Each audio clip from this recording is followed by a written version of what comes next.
It's a WRAL weather alert day. It's a pollen-busting rain that could turn severe in some places and even lead to flooding. Then, after the rain, get ready for a chill. Who could see a frost or freeze? Shots on campus. Video captures a fight on Franklin Street.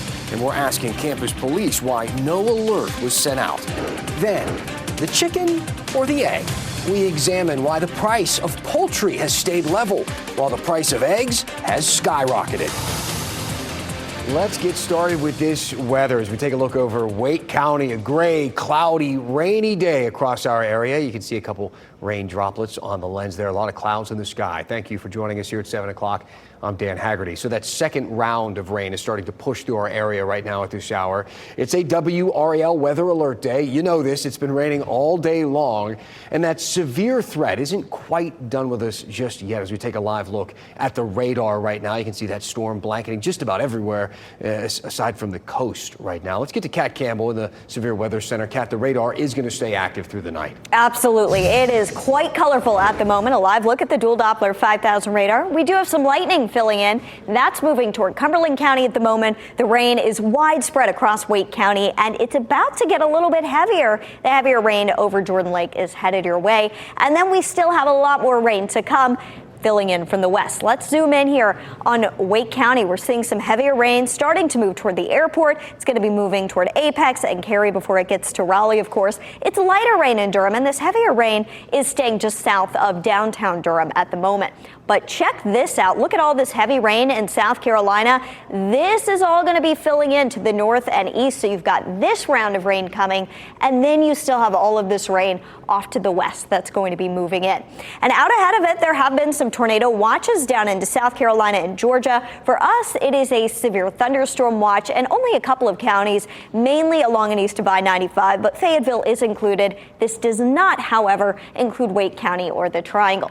Let's move on ahead on Futurecast. We still have widespread rain at 8 o'clock tonight, and the rain will start to lighten up perhaps in our western counties by 10 o'clock with the heavier rain just east of us, but still a pretty active radar at 10 o'clock. Light rain sticking around at midnight, but after midnight, we finally start to see this rain taper off. Behind this system, it is about to get a lot colder. We're not just talking jacket weather. I'll let you know which areas could even see lows dip into the 20s coming up, Dan. My goodness. Okay, Kat, we'll talk to you again soon. But first, let's keep on this weather for tonight. We got Aaron Thomas. He is in the WRAL storm tracker. He's been driving around today, checking out the trouble spots. Over now on Highway 24 in Cumberland County. Aaron. Yeah, Dan, we crossed into the Cumberland County line just within the past 20 minutes, and this is an area that has seen storm impacts. Right now we're getting rain on our windshield, and we're definitely seeing those overcast conditions. But I want to show you what we drove through earlier this evening over in Sampson County. We went through that heavy downpour, and we've definitely been dealing with the on and off rain conditions since we've been in the storm tracker all day. In addition to rainfall, heavy winds have been an issue. We've seen and heard from folks that have talked about splitting trees, blocking roads, and even landing on fences and homes. We're currently en route to a home in Hope Mills. That's where a woman, she shared a reported tip to our newsroom email saying that a tree fell on her home from those straight line winds that tore through the area earlier today. So, of course, be sure to stay with us throughout the evening. I'll be going live at 10 on Fox 50, highlighting some of the areas that felt the most storm's impacts. Aaron Thomas, WRAL News, live in Cumberland County. All right, thank you, Aaron, for the update there. And you can get live weather updates every 10 minutes on WRAL News Plus. It's available over the air, channel 34, Spectrum, channel 1257, or you can just stream it for free on WRAL.com or on our news app. So it's been a pretty scary couple of days in downtown Chapel Hill. Two violent incidents right in the same area on Franklin Street. Today, we learned about a shots fired call at the corner of Franklin and Columbia Street. That's a busy area down there. And we obtained some cell phone video. Listen here. Chapel Hill police saying this happened around 2:45 a.m. You can still people there outside right nearby. It all stemmed from a fight, apparently. Nobody was hurt, fortunately, but officers did make an arrest. A concerned parent spoke to us about this roughly 30 minutes ago. I feel like this is a very volatile area, and there's not enough police presence. I mean, two carjackings at gunpoint, and now this. And we need to start taking it seriously.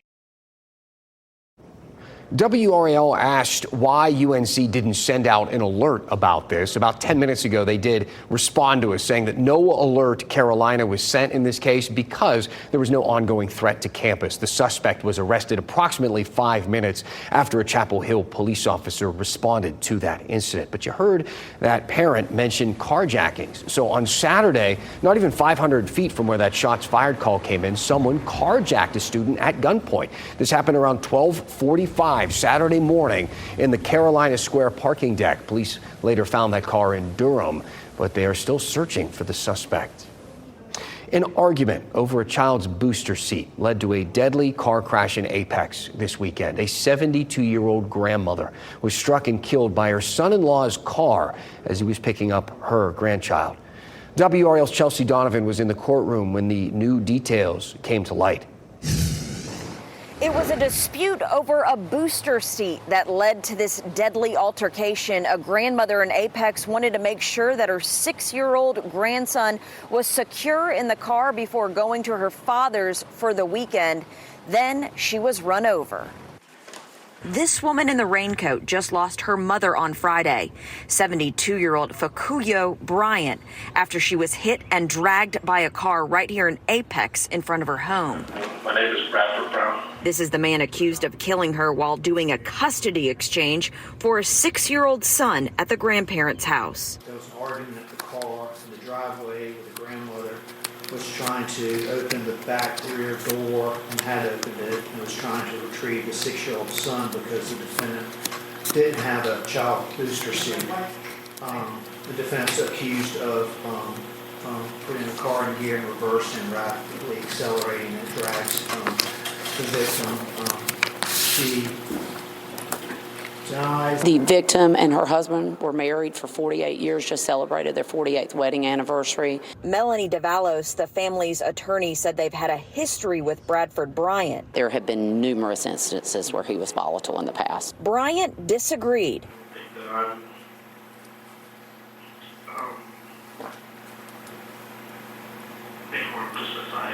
Davalos said the 6-year-old boy is traumatized. Physically harmed? No.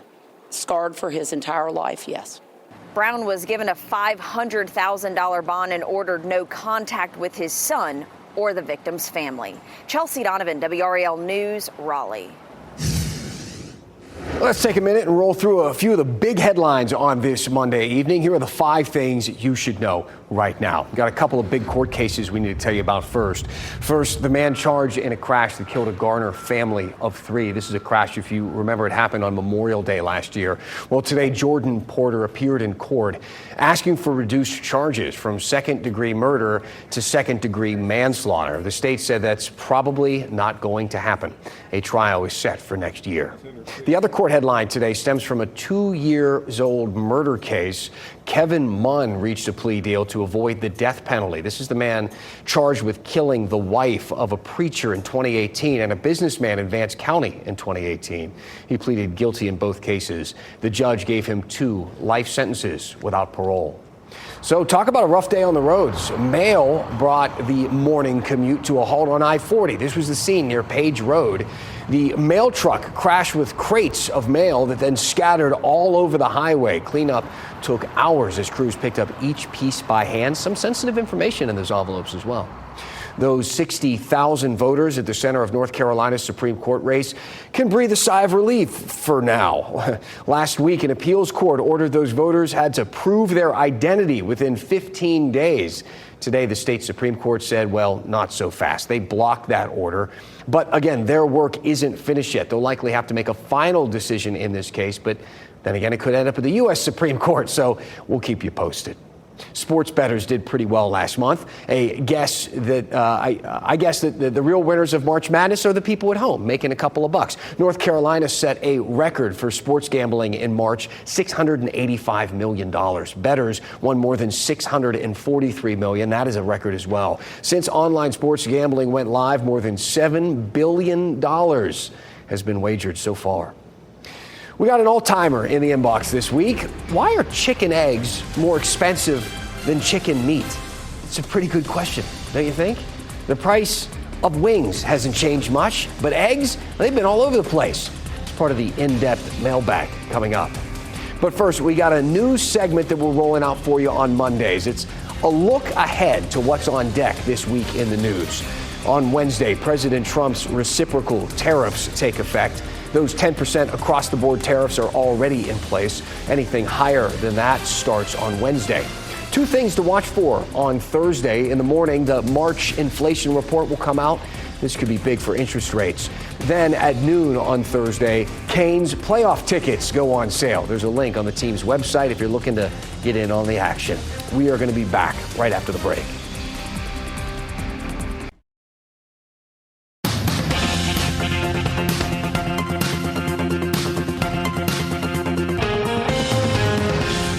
Unfortunately, none of the mail from our in-depth mailbag made it onto the freeway today, which is a plus. We got a really good mailbag segment for you tonight. Probably one of my favorite questions we've ever gotten. It's something I'm really excited about. Forgive me for that. Little foreshadowing there, but let's not get ahead of ourselves. I do want to start tonight by sharing some feedback we got about the Dreamville Festival in Raleigh. So it was this past weekend in Dix Park, Drone 5 giving this awesome shot above the stage there. We thought it was going to be the very last one. People were sad about that, but no, organizers said, hey, look, we reached a deal with the city. We have a new deal. We're going to bring this event back for 4 more years. Just one thing, though, they're changing the name. Same organizers, just a bit of a branding refresh. They didn't say what the new name was going to be yet, so we asked you for some suggestions, and maybe the organizers are listening. Who knows? Let's let them know what we're thinking. Brenda said Raleigh Dream Festival. Pretty close to the original there, Brenda, but you could save a fortune on signage. You just paint over the Ville part. I think it's really smart. Judd emailed and said, Yumaville. Why, he said? Why, you ask? Yuma is the Japanese word for dream. Sneaky, huh? I'd say it's creative. I'm not sure why we're using Japanese, but I like it. Judd, thank you. But here's my favorite. Jerry wants to call it Woodstock 2. Jerry, here's the thing, man. They already had a Woodstock 2. Right? It was called Woodstock 94. It was a big deal. Even WRAL covered it back in the day. We found some video of the festival in the archive. 350,000 people showed up. It wasn't as good as the first one. It wasn't nearly as bad as Woodstock 99, which was technically Woodstock 3. So we would have to rename this one Woodstock 4. And now we're just getting ahead of it. It's just too much, Jerry. But I do appreciate the throwback. Let's move on to a good question I got about GLP-1 drugs. You know, those are the weight loss drugs like Wegovy and Zepbound. Ron asked this one. He said, let's look at who ends up paying for it. If the state starts covering the cost of it again, who will pay? So to put it simply, the state health plan is funded by our tax dollars. The money just comes from different pools. For example, local tax dollars fund county governments, and those budgets pay for the premiums of county employees. Then a different pool of tax dollars, the income tax, funds the agencies like the Department of Transportation, and that budget pays premiums for DOT employees. So you're kind of following the way it works. State workers do sometimes pay into the health plan themselves if they want to cover their kids or their family members, that sort of thing. And premiums can fluctuate. DHHS wrote in its 2023 annual report, quote, if expenses are higher than projected, the required premium in the next year will be higher than originally projected. Now, the opposite is also true. If expenses are lower than expected, then premiums come down. And this is why North Carolina had to stop covering GLP-1 drugs for everybody, because expenses were just too high. Premiums would have exploded through the roof. State Treasurer Brad Briner is in charge of the state health plan. We talked about this. He wants to bring back the coverage for those weight loss drugs, just with a more targeted approach. But that said, premiums are going up with or without those weight loss drugs. Healthcare costs are going up across the board. And Briner told me that the plan is to raise premiums for the state health plan workers and try to get more money in next year's state budget. We're asking the General Assembly for money. We're asking for over $100 million of incremental appropriation this year. I'm hopeful we get it. So whether we call that a COVID reimbursement or we call that ongoing appropriation, I don't really care. I care that the state health plan is being supported by the legislature. We're asking everyone across the board for more money, so I suspect we're going to upset everyone, at least a little bit. I hope that they will understand the situation we find ourselves in. I hope they will understand that they are not alone. I hope they'll understand that the General Assembly is kicking in a lot of money, that the providers are providing some money too. All right. Let's move on now to one of my favorite questions that we've received in a while. It has to do with the price of eggs. Kathy wrote, a family pack of chicken leg quarters at my local grocery store is $3 to $4, but a dozen eggs are $6 plus. Just curious how this bird flu can be so selective and the price difference between the chicken and the egg. So first of all, Kathy, I'm not sure where you're finding this family-sized pack of chicken for $3. Maybe I need to start shopping in your neighborhood. But she is right. Bird flu jacked up the price of eggs, but not necessarily the price of chicken. So between January of 2020, this past February, the price of a carton of eggs went from $1.46 on average to $4.95. But for a pound of chicken breasts in that same time frame, the price went from just $3.06 to just $3.97. So egg prices high, meat prices low. But what gives? Same bird, right? What's the deal? Well, not exactly. Back to that chicken graphic for a moment. There are two types of chickens out there. You got your layers and you got your broilers. They are both chickens, but technically they are different birds with different genetics. A layer takes about 5 months to get to the point of laying eggs, and they'll be laying eggs for about a year. The broiler, on the other hand, takes about a month and a half to reach market weight, and then they're donezo, off to be, part of Kathy's family pack of leg quarters. When the bird flu outbreak got real bad, farmers had to kill off about 19 million layers, but only 2 million broilers. And that's why the chicken has been cheaper than the egg. Makes sense, doesn't it? Tough to beat that question, but I encourage you to try and top it. Send me an email, dan@WRAL.com. What questions do you want answered here at 7 o'clock? What stories do you want to see us tackle here on the news? We will go after anything, trust me, as long as it's interesting. Sometimes more controversial, the better, if you watch us on this 7 o'clock news hour. We will go in depth. Just let us know what's on your mind. Kat? It's about to get cold. Get ready and get your jackets out. We're under a freeze watch tomorrow night into Wednesday morning. This includes the Triangle. This includes Raleigh. We're talking the threat of lows between 28 and 32 degrees. Tomorrow night before you head to bed, you will need to protect any sensitive plants or vegetation you have. And here's what we're looking at. Possibly some upper 20s around Roxborough, Roanoke Rapids, and Sanford. 32 in Durham and Rocky Mount, 34 in Raleigh. 38 in Fayetteville. Check in for an update tomorrow night. Once we are past all this rain, we'll start to talk about how long we could see temperatures that low, and that really has a lot to do with whether or not this could be a killing freeze for some of the farmers out there. North Hills, the rain is coming down tonight. We've got some heavier rain that's moving out of the airport now, and it's a steady rain for pretty much all of Wake County, maybe a little lighter toward Fuquay-Varina at the moment. But you're not done yet. We've got a lot more rain where this is coming from, some thunder and lightning in the Sand Hills, and over toward Wilson and parts of Johnston County. You've got a little dry pocket. Enjoy it while you can. We've got a lot more rain moving in from the southwest and the west. This has been beneficial rainfall for us. It's definitely helping with the pollen. The airport has seen just under an inch of rain so far, 0.89 inches. And some areas are looking at closer to a quarter of an inch of rain, like just south of Fayetteville. Just keep in mind, we're not done with the rain yet. If you're not happy with how much rain you've seen yet, those higher totals to the west, that round of rain is still moving in. This is helping with the pollen. Pine pollen, oak, sweet gum, and birch are the main issues out there right now. Tomorrow, we'll have moderate tree pollen. The sun comes back out, the wind. Wednesday, we're probably going to jump up to high, but then we've got more rain on the way Thursday night into Friday to hopefully help with some of the pollen. Outside tonight, we'll continue to see showers move through, maybe a few rumbles of thunder. The severe weather threat is lower, though, with the sun setting. The energy is decreasing. And then by 10 o'clock, still a pretty active radar. It's not until after midnight that we really see big improvements. The rain pushes to the east, and then by the time you wake up in the morning, we've got nice dry weather to start your Tuesday. But much colder weather to start your Tuesday. You are going to need a jacket tomorrow morning. We're talking 48 degrees at 8 a.m., but not 30s yet. That gets here tomorrow night. It's still a bit off to the north and west. 48 tomorrow morning, just 59 the high. 59 may not sound that bad, but compared to the upper 80s all weekend, 90 on Friday, it's going to be a big change. 34 Wednesday morning. At least we're back in the 60s Wednesday afternoon.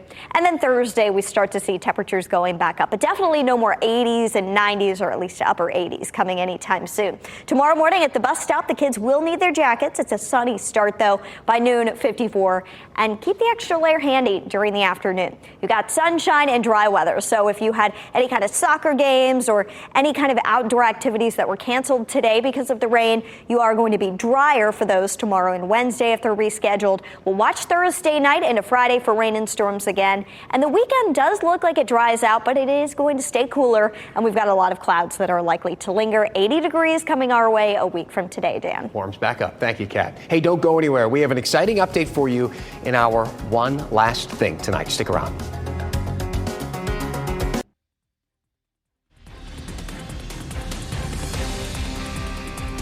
Our One Last Thing tonight is the newest addition to our WRAL family. My friend and co-anchor here at 7 o'clock, Ashley Rowe, has had her baby. She was born this past Friday, and here she is. Her name is Zoe, and she's much more than a bundle of joy. She is a heap of joy, a bale of joy. Zoe clocked in at 9 pounds, and look at that full head of beautiful hair. Ashley wanted us to pass along a few messages to you. She wanted to say that Zoe is doing great. The whole family is happy and healthy. That's her other daughter, Phoebe, there, who we're told loves being a big sister and mommy's helper. Ashley also wanted to send her thanks for all the love and well wishes that they have received from all of our great viewers here in the area. Thank you for making WRAL your choice for local news. Our next newscast is at 10 o'clock on Fox 50 and 11 on WRAL. We'll see you then. Have a great night.